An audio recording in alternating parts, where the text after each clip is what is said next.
It's very likely that this video, which discusses the UK's porn ban and online censorship, might be demonetised, meaning it's possible that adverts might not show up in front of this video.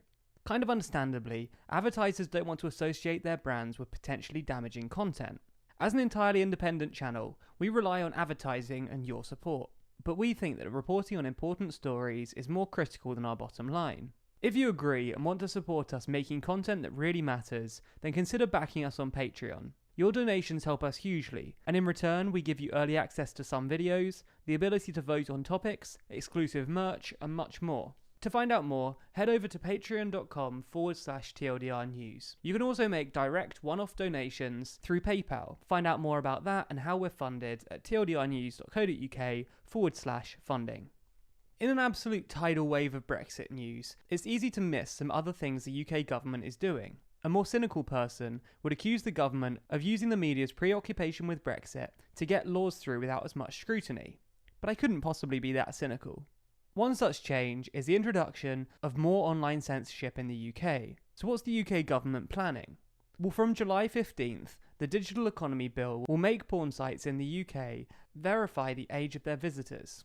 This date was originally set to be the beginning of April, but has subsequently been pushed back. Therefore, some speculate that it might end up being pushed back again. The new law will also obligate sites to remove all unusual sexual practices and extreme porn. Lots of people are very upset by this news. But before we dive into the reasoning behind the bill and the backlash to it, let's look at how it works in practice. When navigating to an adult website after the 15th of July, you'll first be met by an age verification screen. This page won't contain any adult content and will require users to verify that they're over the age of 18. This might not sound too controversial. Many sites, including alcohol, tobacco and porn sites, often make users click a button to confirm that they're over the age of 18, or maybe put in their birth date. However, this isn't exactly what the UK government have planned. The verification process goes a lot further than a 13-year-old adding 5 years to their birth date. Under the new system, visitors will be required to first provide their email address, and secondly, verify their age. But as I said, this isn't just a tick box. Age verification can be done by providing your credit card details, your passport number, or your driving license details. This way, the business and the government can absolutely ensure that you're the age you say you are. This system will be introduced in the attempt of limiting the effect of adult material on under 18s. UK law already means that minors shouldn't be viewing sensitive content, but there's currently nothing in place to stop them. This new system tries to protect young people and prevent them from viewing material which isn't appropriate for them. That doesn't sound all that unreasonable. I'm sure no one's really fighting for children to be able to view adult content. That's simply not something that most people want. However, like with so many other attempts at online censorship, in reality, it might not quite work as intended. The criticisms can be broken down into 3 main sections. The plan won't be effective, it creates a huge data risk, and it's a step towards broader online censorship. So let's tackle those in order. Firstly, let's face it, this plan won't work 100% of the time. We keep being told that the future for our children and for education is in STEM subjects, so hopefully most young people are pretty technologically literate. So take a second and think about what you'd do if you were under the age of 18 and wanted to work your way around this system. Maybe you've had the same thought that immediately popped into my head: VPNs. A VPN, or virtual private network, allows you to route your internet connection via another location, in effect making it look like you're browsing from somewhere else in the world. As such, you could simply set up a VPN and suddenly you're browsing from another country, browsing using their laws, which don't include porn bans. As such, within minutes, you could be free to view whatever you wanted, without verification. A number of under 18s might attempt this method to get around the ban, but it's not even the only way to do it. There's so many porn sites online that the UK government has no hope enforcing this rule on every website. They'll get the main sites, the big names in the adult entertainment world, but there'll always be others which avoid censorship. The problem is partly that children could easily avoid the ban by going to these sites, but the greater risk comes from what kind of sites these are. No one's pretending that watching adult material is good for children, but the type of content which is available on the sites which don't have age verification is likely to be especially damaging. Just as prohibition didn't stop people from drinking alcohol, this program will likely just force people underground. Even the government's own impact assessment admits that the ban might drive adults and children to sites featuring illegal and extreme material that they otherwise would never have come into contact with. In addition to that, the ban won't affect social media sites like Twitter, Reddit, and Imgur, all of which have plenty of adult content.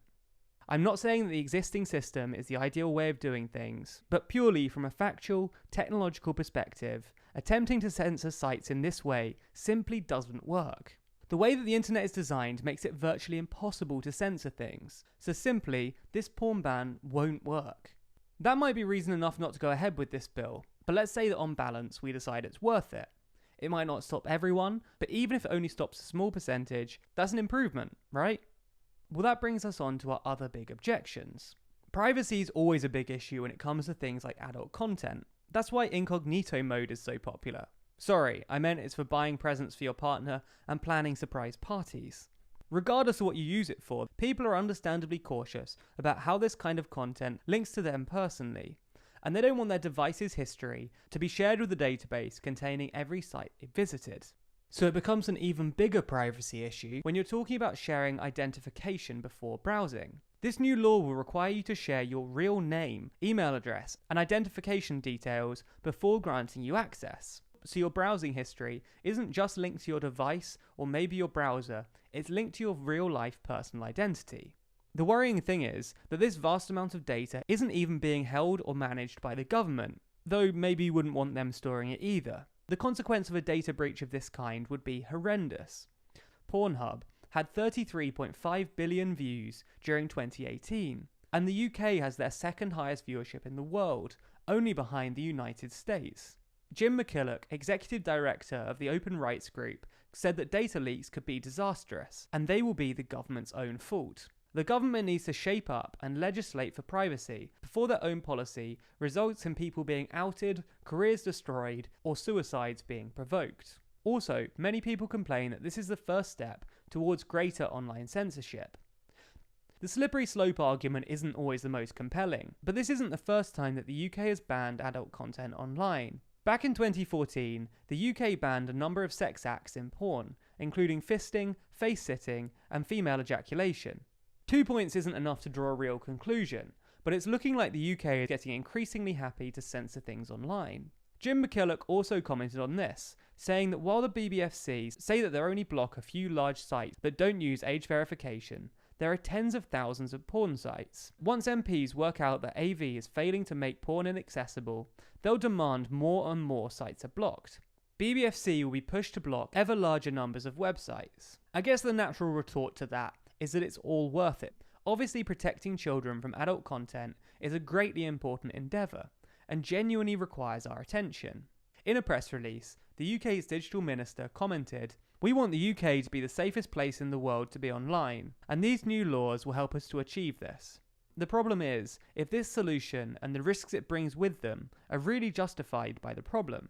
This solution risks starting a culture of censorship and internet suppression in the UK. It pushes people into dangerous and even darker areas of the internet. It poses a major security and privacy threat, and can be easily bypassed by using a VPN or equivalent technology. We absolutely need to have a conversation about how to protect children from unsuitable content. We need to work harder to ensure that our young people get sex education from the right places and not learn from porn.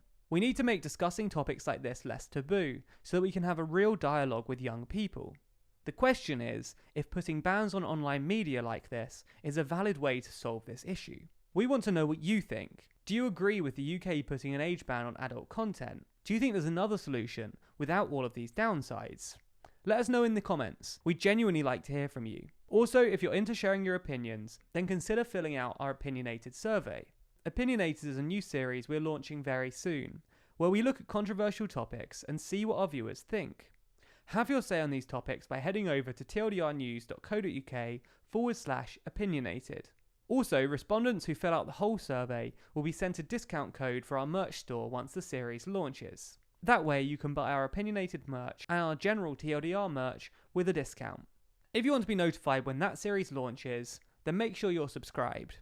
For more updates on the Opinionated series, follow us across our other social channels, where you can find us by searching for TLDR News.